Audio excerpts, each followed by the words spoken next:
جان رکھو کہ دنیا کی زندگی محض کھیل اور تماشا اور زینت و آرائش اور تمہارے آپس میں فخر و ستائش اور مال و اولاد کی ایک دوسرے سے زیادہ طلب و خواہش ہے۔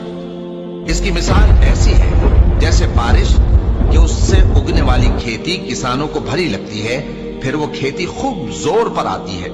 پھر اے دیکھنے والے تو اس کو دیکھتا ہے کہ پک کر زرد پڑ جاتی ہے، پھر چورا چورا ہو جاتی ہے۔ اور آخرت میں کافروں کے لیے عذاب شدید اور مومنوں کے لیے اللہ کی طرف سے بخشش اور خوشنودی ہے۔ اور دنیا کی زندگی تو دھوکے کا سامان ہے۔ بندو اپنے پروردگار کی بخشش کی طرف اور جنت کی طرف لپکو جس کا عرض آسمان اور زمین کے عرض کا سا ہے، اور وہ ان لوگوں کے لیے تیار کی گئی ہے جو اللہ پر اور اس کے پیغمبروں پر ایمان لائے ہیں۔ یہ اللہ کا فضل ہے، جسے چاہے عطا فرمائے، اور اللہ بڑے فضل کا مالک